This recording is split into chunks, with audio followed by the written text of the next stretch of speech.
Hello my YouTube family, कैसे हैं guys आप लोग। आशा करती हूँ आप सब लोग अच्छे होंगे, स्वस्थ होंगे, खुश होंगे। तो देखिए आज दिन है बुधवार। मेरे वीडियो में एक कमेंट आया था कि आप दिन भी बता दिया करिए। तो देखिए मैं दिन तो बताऊंगी, मुझे याद रहेगा तो मैं बता दिया करूंगी। और कभी कभी भूल जाती हूँ दिन और तारीख बताना, तो मुझे माफ़ करिएगा। वैसे मैं अपनी हैबिट बना लूँगी धीरे धीरे, थोड़ा टाइम लगता है तो कभी कभी भूल जाऊँगी, तो उसके लिए मैं आप लोगों से सॉरी बोलती हूँ। तो देखिए हो चुकी है सुबह और मैं मिल रही हूँ आपसे एक और नए ब्लॉग के साथ, नई उम्मीद के साथ। तो शुरू हो चुकी है सुबह की मेरी डेली रूटीन जो होती है।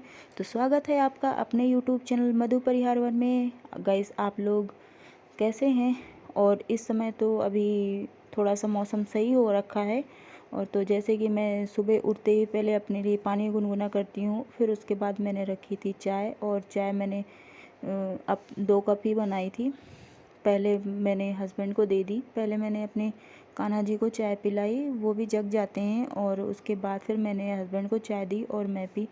उसके बाद फिर लग जाऊंगी मैं अपना डेली रूटीन का हमारा काम होता है, तो मैं वही काम करूँगी। और वो तो हर हाउसवाइफ के लिए एक डेली रूटीन का वही काम ही होता है, तो वही करना ही पड़ता है। तो मैं भी वही करती हूँ। तो देखिए यहाँ पे बन गई थी मेरी चाय और मैं चाय छान रही थी। और जैसा कि गाइस आप लोगों को पता ही है कि अभी एक दो दिन से बढ़िया अच्छी धूप निकल रही है। मौसम थोड़ा सा अच्छा हो रखा है। नहीं अभी तो ऐसी कड़ाके की ठंड पड़ रही थी, कोहरा और बादल, धूप तो निकल ही नहीं रही थी। धूप का कहीं से 15 दिन से नामो निशान नहीं था।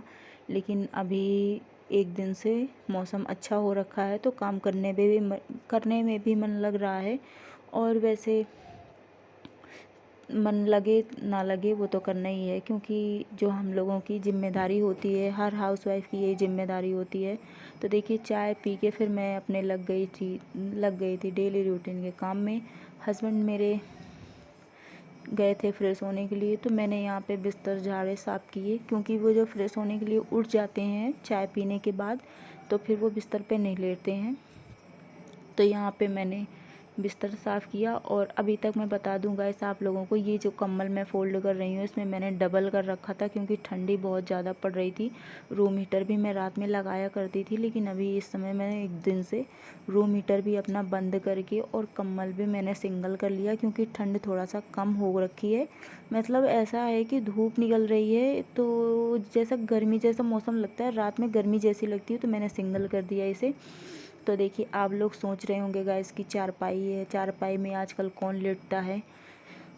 तो मैं आपको बता दूं कि मैंने अभी पिछले ब्लॉग में आप लोगों को शेयर किया था कि मेरा जो भी बेड है वो सब, मेरा जो भी सामान है वो ससुराल में रखा है, यहाँ पे नहीं है। यहाँ पे हम लोग रेंट पे रहते हैं, हमारा खुद का घर नहीं है। मैं आपसे बताऊं, क्योंकि आप लोग मेरी फैमिली हो, सब्सक्राइबर हो मेरे, तो आप लोगों की भी कोई भी बात हो तो आप लोगों का भी जानने का हक बनता है। तो यहाँ पे मैं आपको वही बता रही हूँ कि ये हमारा खुद का घर नहीं है, हमारा रेंट का है, हम लोग रेंट में रहते हैं।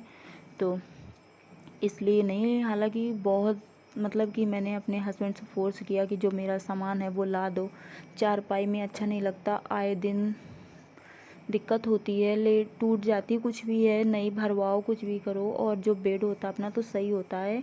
तो मैंने कहा कि ला दो। 2 कमरे हमने लिए हैं किराए पे, एक हमारा खाली पड़ रहा था, तो मैंने कहा आ जाएगा तो उसमें मैं अपना रख दूँगी। देखो क्या होता है, जैसा होगा आप लोगों को ब्लॉग में पता चल ही जाएगा। मैं आप लोगों से तो जो भी बातें होती हैं सारी कुछ शेयर करती हूँ, बताती हूँ। तो अगर मेरा सामान मैं अपने ससुराल से मंगाती हूँ तो उसकी भी जानकारी आपको मेरे व्लॉग वीडियो में चैनल पे मिल जाएगी। तो देखिए यहाँ पे मैं लगाने लगी थी झाड़ू, बिस्तर मेरे साफ़ हो गए थे, साफ़ करके मैं कम्बल फ़ोल्ड करके रख दी थी। और जब मैं दिन में फ़ोल्ड करती हूँ दोनों कम्बल साथ में रख देती हूँ, लेकिन रात में मैं सिंगल कर लेती हूँ, क्योंकि इधर जब मैं साइड में रखती हूँ चूहे बहुत परेशान कर रहे हैं गाइस, इस समय बहुत ज़्यादा चूहे आ रहे हैं। तो भैया देखिए झाड़ू लग गई थी मेरी, उधर उधर की साइड से मैंने झाड़ू लगा ली थी, बस यही कमरा बचा था, तो उधर का मैं नहीं दिखा पाई आप लोगों को। अकेली हूँ यार गाइस, जो बहुत से लोग ब्लॉग्स बनाते हैं उनके ब्लॉग में फैमिली रहती, सब कोई रहता है। यहाँ पे मैं अकेली हूँ, तो मतलब कि आप लोग समझ ही सकते हैं, हस्बैंड चले जाते हैं, जो भी है, जैसा भी करती हूँ, जैसा भी ब्लॉग बनाती हूँ, जैसा भी शूट करती हूँ, सब मुझे अकेले ही मैनेज करना होता है। कोई दूसरा नहीं है कि मैं काम कर रही हूँ, मैं कुछ भी कर रही हूँ तो मेरी वीडियो बना दें, मेरा ब्लॉग शूट कर लें, वो कुछ भी नहीं है। सब कुछ मुझे अपने से मैनेज करना पड़ता है। अगर आप लोग मेरी यूट्यूब फैमिली हो, आप लोग से मैं कुछ बता रही हूँ तो आप लोग समझोगे और मैनेज करोगे कि अकेले में कितनी बड़ी दिक्कत होती है। तो वही है, सब अकेले ही मुझे सब कुछ मैनेज करना पड़ता है। तो देखिए मेरे कपड़े भी सूख गए थे, कल धूप अच्छी निकली थी, सूख गए थे, तो मैंने कपड़े भी लगे हाथ फोल्ड करके रख दिए थे और सारा काम मेरा हो गया था। बर्तन वगैरह सारे कुछ मैं शाम को ही धुल लेती हूँ। कभी कभी सुबह चाय नाश्ते के बर्तन होते हैं जो वो रखे रहते हैं तो उन्हें सुबह धुलती हूँ। बाकी मेरा सारा काम जो है रात को ही सब कुछ हो जाता है, सब साफ़ कर देती हूँ, सुबह झाड़ू लगानी रहती है। तो फिर उसके बाद गाइस देखिए, झाड़ू लगाने के बाद, साफ़ सफाई करने के बाद फिर मैं आ गई थी यहाँ पे नहा के, और डायरेक्ट मैं आप लोगों से नहा के मिल रही हूँ। और इस समय थोड़ा सा मौसम अच्छा लग रहा है, बढ़िया धूप निकल रही है अच्छी। तो तुरंत नहाने के बाद, पहले ऐसा होता था ना कि नहाओ तुरंत स्वेटर पहनो, बिना स्वेटर के 1 सेकंड भी नहीं रह सकते थे। लेकिन मैं आज नहाई थी तो आज मैंने स्वेटर काफ़ी टाइम तक नहीं पहना था, वही 2:30-3 बजे के करीब फिर पहनी थी मैं दूसरी टाइम। कि हमने पूरा दिन में ऐसी रही, गर्मी जैसी लग रही थी और प्यास बार बार लग रही थी, क्योंकि मैंने आज नाश्ता ही कुछ ऐसा बनाया था कि उसको खाना करने के बाद बहुत ही प्यास लग रही थी। तो फिर मैं आ गई अपने भगवान जी के पास। जो भी मेरे मन की बातें होती हैं अकेले की, जो मेरे मन में चलती रहती हैं, जो भी मुझे दिक्कत परेशानी होती है, सारा कुछ मैं इन्हीं से कहती हूँ, सब कुछ मैं इन्हीं से शेयर करती हूँ। दूसरा कोई मेरे पास बैठा नहीं है जो मेरे मन की तकलीफ़, मेरे मन के दुख दर्द को समझ सके। तो नहाने के बाद मैं अपने भगवान जी के पास आ गई थी। यहाँ पे मैं कर रही थी उनकी पूजा, और मैंने पहले अपने कान्हा जी को नहलाया, नहलाने के बाद बिठा दी थी, और फिर मैंने यहाँ पे की अपने भगवान जी की पूजा, और खाटू श्याम जी की भी यहाँ पे फ़ोटो रखी। लेकिन आप लोगों को शायद गाइस दिख नहीं रही होगी, पता नहीं क्यों कैमरा शायद उल्टा रख गया, मुझे समझ नहीं आ रहा था कुछ। तो यहाँ पे मैं अपने भगवान जी की पूजा करूँगी, और पूजा करने के बाद उनसे आशीर्वाद लेके फिर उसके बाद मैं करूँगी अपने दिन की शुरुआत।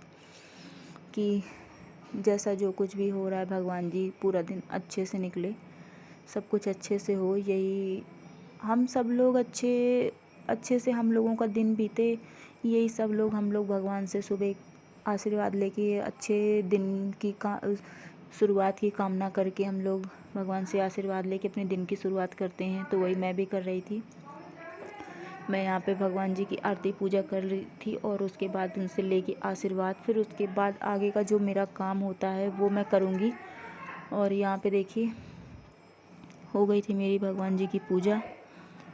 और ऐसा होता है ना कि कभी कभी मन में हमारे ऐसा लगता है गाइस कि कोई हमसे गलती तो नहीं हो गई, तो वही है, पूजा करने के बाद फिर अपनी गलती की क्षमा भी मांगनी चाहिए। तो मैं भगवान जी से वही प्रार्थना कर रही थी। तो देखिए मैंने आज सोचा कि मैं नाश्ते में आज पकौड़े बनाती हूँ, तो ये मैंने प्याज काट लिए अपने, प्याज, और मैंने इसमें एक आलू भी डाला था। मुझे आलू और प्याज मिक्स करके पकौड़े बहुत अच्छे लगते हैं। और प्याज मैंने काटी थी लंबी, लच्छे वाली, ऐसे पतली लच्छे वाली लंबी प्याज काटो ना गाइस, तो पकौड़े बहुत कुरकुरे बनते हैं, बहुत ही स्वादिष्ट बनते हैं, बहुत अच्छे लगते हैं खाने में। एक बार आप लोग ट्राई करके देखना, जैसे मैं बता रही हूँ ऐसे प्याज लंबे पीसेस में काट के ट्राई करके देखना, बहुत ही टेस्टी पकौड़े बनते हैं। और मैंने बनाया था। फ़िलहाल तो इतने प्याज मैंने काटी थी, तो मैंने मेरे जो पकौड़े थे ना उसमें प्याज ही प्याज दिख रही थी। मुझे ऐसे ही पकौड़े बहुत अच्छी लगती हैं। तो देखिए जब पैकेट को जितना दबाओ बेसन ही नहीं निकल रहा था। तो यहाँ पे 2 लोगों के लिए, कैसे भी 3 लोगों के लिए बनाओ, लेकिन फिर भी ज़्यादा हो ही जाता है। तो यहाँ पे मेरी हो रही थी पकौड़े की तैयारी, और हो रही थी क्या, मैं कर ही रही थी, और कौन दूसरा करेगा। तो यहाँ पे गाइस देखिए मैंने सब कुछ इसमें मिला लिए थे। बेटर मेरा तैयार हो गया था, और मैंने चढ़ाई कढ़ाई, और एक तरफ मैंने पकौड़े के लिए कढ़ाई चढ़ा दी थी। और एक बारी की चाय हमारी सुबह की बन चुकी थी। लेकिन जब पकौड़े बनाओ तो पकौड़े के साथ चाय फिर से लगती है, मेरे हिसाब से, मेरा मानना है। आप लोगों को पसंद है कि नहीं पसंद पकौड़े के साथ चाय, मुझे नहीं पता है, लेकिन मुझे पकौड़े के साथ चाय बहुत अच्छी लगती है। तो एक तरफ मैंने अपनी कढ़ाई चढ़ा दी थी पकोड़े बनाने के लिए, और दूसरी तरफ फिर मैं रखूँगी दूसरी बारी की चाय। और ऐसा हुआ कि हस्बैंड भी कभी दूसरी बार चाय नहीं पीते हैं, लेकिन उन्हें पता नहीं था मैं इंडक्शन में पकोड़े नहीं बना रही थी, किचन में बना रही थी। लेकिन उन्होंने आज दोबारा से चाय की डिमांड कर दी थी। तो डिमांड करने के पहले ही मैंने पकोड़े बनाने की सोची थी, तो मैं पहले ही चाय रख दी थी। तो फिर यहाँ पे देखिए चाय मेरी एक तरफ बन रही है, दूसरी तरफ मैं तलने लगी थी पकोड़े, और आप लोगों को दिखा रही हूँ, आप लोगों के साथ शेयर भी कर रही हूँ। तो गाइस, अगर मेरा व्लॉग आप लोगों को अच्छा लगता है, अगर आप लोग कुछ भी मानते हैं, मुझे मेरे चैनल में पहली बार आए हैं, मेरा व्लॉग देखते हैं, मेरा व्लॉग अगर आप लोगों को अच्छा लगता है, तो मेरे चैनल पे पहली बार आए हैं तो चैनल सब्सक्राइब कर देना, एक लाइक कर देना अगर मेरा व्लॉग आप लोगों को अच्छा लगता है, और शेयर भी कर दिया करिए गाइस, लाइक कर दिया करिए, शेयर कर दिया करिए। अगर मेरे चैनल में पहली बार आए हैं तो चैनल सब्सक्राइब कर देना, मेरा व्लॉग अगर आप लोगों को अच्छा लगे तो बड़े मतलब कि आप लोग चैनल सब्सक्राइब कर देते हैं, एक लाइक कर देते हैं, और लाइक करने के बाद एक प्यारा सा कमेंट करके ज़रूर बताना मेरा ब्लॉग आप लोगों को कैसा लगता है। अगर आप लोग लाइक कर देते हैं और एक कमेंट कर देते हैं ना, उससे हमें मतलब कि कुछ होता नहीं है, लेकिन एक हमें उससे आगे कैसे हमें वीडियो बनानी है, कैसे क्या करना है, उससे लिए हमें एक मोटिवेशन मिल जाता है कि आप लोग हमारी वीडियो देखें, लाइक किए, कमेंट किए, तो इससे हमें ये समझ में आता है कि आप लोगों को हमारी वीडियो अच्छी लगती है। तो एक प्यारा सा कमेंट कर देना और लाइक कर देना। पकौड़े हमारे बन के तैयार हो गए हैं, और आप लोगों को भी खाना हो तो आ जाइए। देखिए दिखा रही हूँ आप लोगों को, अगर खाना हो तो आ जाइए। देखिए कैसे कुरकुरे क्रिस्पी पकौड़े बने हैं, तो ऐसे एक बार ट्राई करके देखना गाइस। बाकी मेरा ब्लॉग आज का यहीं तक है, और खाना फिर मैंने आज दोपहर में मतलब फिर कुछ हल्का फुल्का खिचड़ी तहरी जैसी बनाई थी, फिर मैं वो शूट नहीं कर पाई। तो ब्लॉग मेरा आज का यहीं तक है। अगर मेरे चैनल पे आए तो एक लाइक करके चैनल सब्सक्राइब कर देना, और कमेंट करके बताना। कमेंट लाइक से हमें एक मोटिवेशन मिल जाता है। तो अगर हमारे चैनल पे आए हैं तो सब्सक्राइब करके जाना। तो आज का मेरा ब्लॉग यहीं तक है। आशा करती हूँ कि आप लोगों को मेरा ब्लॉग अच्छा लगा हो तो लाइक कर देना। आज का ब्लॉग यहीं तक, मिलते हैं कल के एक और नए ब्लॉग के साथ, नई वीडियो के साथ। तब तक के लिए स्वस्थ रहिए, खुश रहिए, अपना ध्यान रखिए और स्वस्थ रहिए, क्योंकि स्वस्थ